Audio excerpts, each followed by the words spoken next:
Excelentíssimo senhor presidente, excelentíssimos senhores ministros, excelentíssima senhora ministra, eminente subprocurador-geral da República, digna e laboriosa serventia. Senhor presidente, mar calmo nunca fez bom marinheiro, né? É assim que a gente aprende. E eu estou dizendo isso porque eu sei da dificuldade da impetração, mas eu penso que nunca é tarde para a reflexão e nunca é tarde para uma nova compreensão sobre aquilo que eventualmente já estava cristalizado.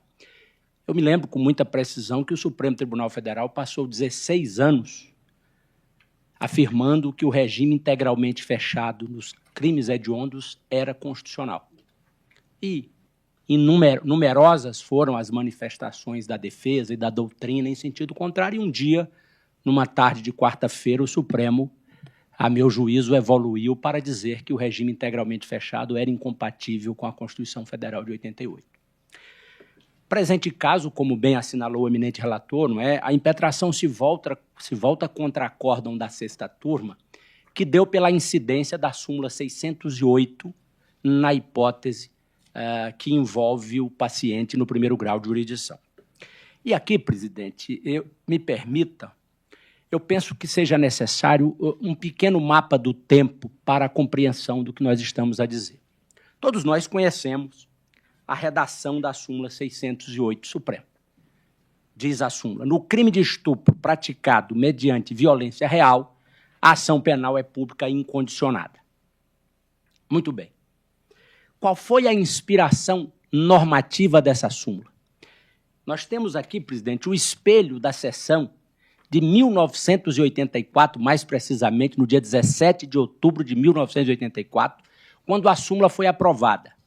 E aqui, eminente subprocurador, a referência ao artigo 103, atual 101 do Código Penal, que tem a seguinte redação: quando a lei considera como elemento ou circunstâncias do tipo legal fatos que, por si mesmos, constituem crimes, cabe a ação penal em relação àquele, ou seja, ao tipo penal principal, desde que, em relação a qualquer destes, ou seja, aquelas condutas ali inseridas e que constituem crime em si mesmos, se deva proceder por iniciativa do Ministério Público. Essa é a inspiração da súmula 608. Ou seja, em nenhum momento, presidente, cogitou-se de inconstitucionalidade do artigo 225 do Código Penal. Todos nós conhecemos a redação do artigo 225, que diz que nos crimes definidos nos capítulos anteriores, somente se procede mediante queixa. E o 225 estabeleceu as exceções, parágrafo 1º, incisos 1 e 2. Ou seja, o mesmo legislador que estabeleceu lá no artigo 213, e é fundamental entender isso, lá no artigo 213, o que está dito? Constranger mulher à conjunção carnal mediante violência ou grave ameaça. Ou seja, o mesmo legislador que disse no artigo 213 que a violência integra o tipo de estupro, não há estupro sem violência ou grave ameaça. O mesmo legislador estabeleceu no artigo 225 que a ação é privada. E esse Supremo, salvo um equívoco deste advogado, o Supremo nunca declarou a inconstitucionalidade do artigo 225. O artigo 225 vigeu por tantos anos, até que em 2009, pela Lei 12.015, a redação foi alterada para que a ação penal passasse a ser pública condicionada à representação, e agora, em 2018, a ação penal passa a ser pública incondicionada. Percebam, eminentes ministros, que há alguma coisa fora do lugar. Não faz sentido que o Supremo, em 1984, tenha criado uma súmula para afastar a vigência de um artigo do Código Penal, cuja constitucionalidade jamais fora atacada. Ou seja, o 225 estava em vigor, continuou em vigor e sofreu evolução, ministra Carmen, pelo caminho do legislador. O 225 estava vigendo na época da súmula, sofreu evolução para proteger, obviamente, as mulheres vítimas de violência sexual. passou por alteração no parlamento em 2009, transformando a ação para pública condicionada à representação, e em 2018 para torná-la em pública incondicionada à representação. Vejam, onde há algo fora do lugar com todas as vênias. A expressão violência real da súmula 608 não pode ter a mesma força semântica da expressão violência que está no tipo do artigo 213. E veja, eminente ministro Fux, eu, quando tive o privilégio de despachar esse memorial com Vossa Excelência, fiz essa consideração do gabinete de Vossa Excelência. Eu digo, ministro, eu, nos anos de magistério, talvez até tenha ensinado muita gente de maneira equivocada, porque eu sempre ensinei em sala de aula que a violência real de que fala a súmula, para não ser a mesma coisa da violência que está no tipo de estupro, porque se fosse a mesma coisa, o artigo 225 haveria de ser declarado inconstitucional. Não pode ser a mesma coisa.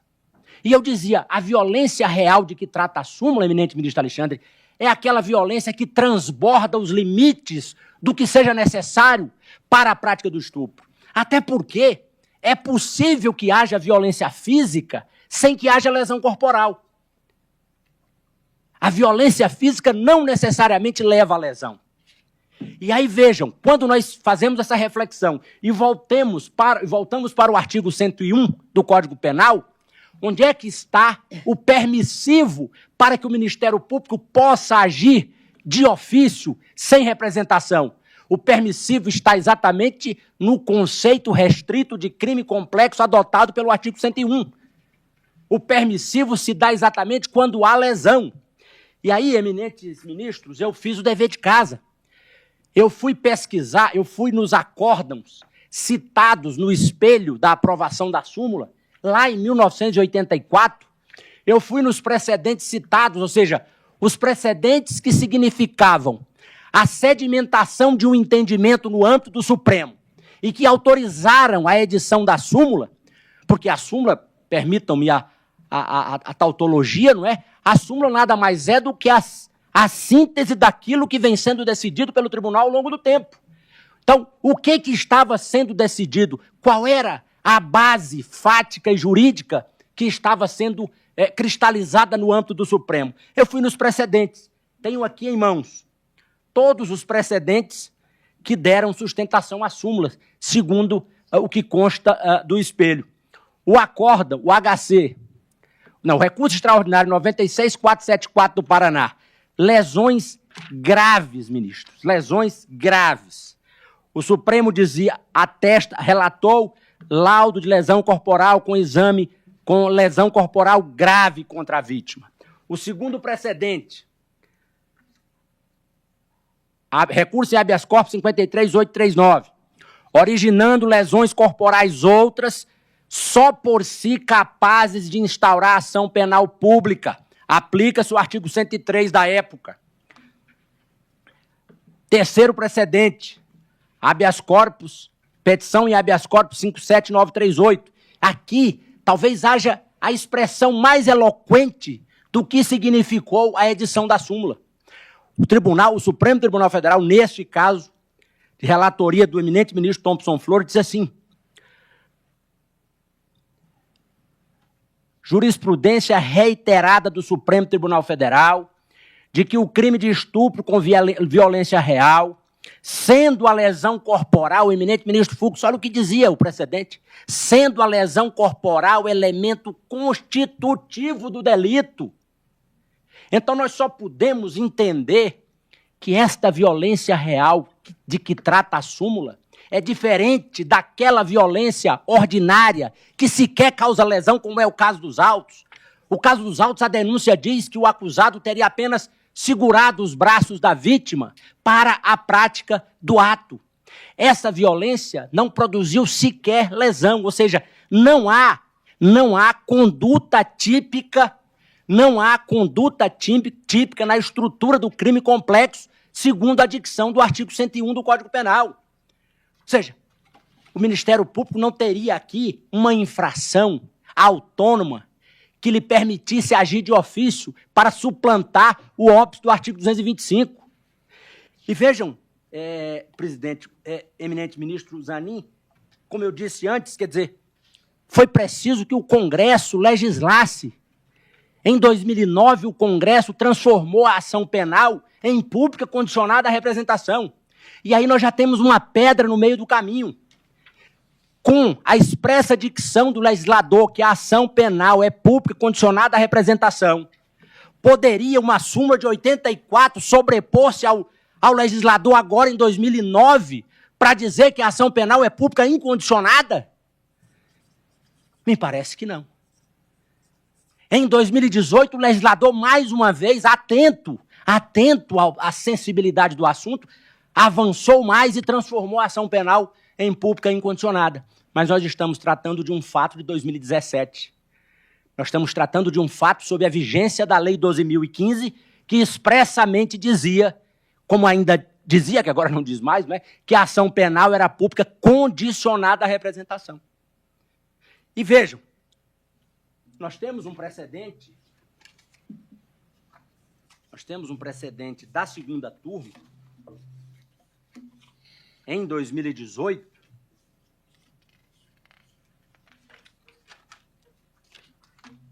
em que inquérito 4.108, na segunda turma, julgado no dia 6/3/2018. A segunda turma disse assim: é inaplicável a súmula 608 do Supremo Tribunal Federal, haja vista que da violência supostamente empregada pelo investigado para a prática do estupro resultaram apenas lesões corporais leves na vítima. E aqui, obviamente, nós estamos tratando de lesão corporal leve submetida ao regime da Lei 9.099 e 95. Esse é outro argumento que não é exatamente o argumento da impetração. Mas então vejam, o MP só tinha razão de agir na exata dicção do artigo 101, no crime complexo, quando houvesse, além do crime principal, uma outra conduta autônoma que, por si só, permitia a ação do MP. E a inspiração da súmula é exatamente essa.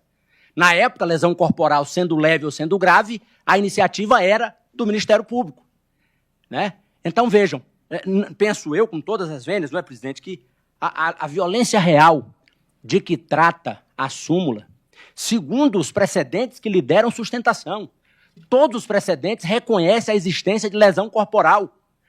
Todos. Talvez o Supremo tenha pecado com todas as vênias, não é? Aqueles que foram responsáveis pela edição, talvez o Supremo tenha pecado na expressão que utilizou. Talvez disse menos do que queria dizer. Mas os precedentes, talvez o Supremo devesse ter dito, quando houver lesão corporal, independentemente da gravidade da lesão, a ação penal é pública incondicionada, porque, nesse caso, a ação do Ministério Público tem legitimidade não diretamente pelo crime principal, porque esse está limitado pelo artigo 225, mas tem legitimidade pelo crime antecedente, pelo crime agregado, pela figura agregada ao tipo principal. Mas o Supremo não disse isso. Mas vejam, né, presidente, a interpretação haverá de ser sistemática, a interpretação haverá de ser desenvolvida à luz de um sistema normativo onde eu digo ao tribunal, não é? O artigo 225 esteve vigente durante todos esses tempos, durante todos esses anos, até que em 2009, por meio da Lei 12.015, houve uma alteração transformando em pública condicionada à representação. Como eu posso? O legislador dizendo que agora é pública condicionada à representação, será que o legislador não estaria revogando a súmula 608, eminente ministro relator?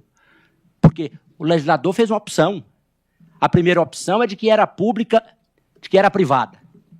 Depois o legislador fez uma opção para dizer, olha, é pública, depois da súmula.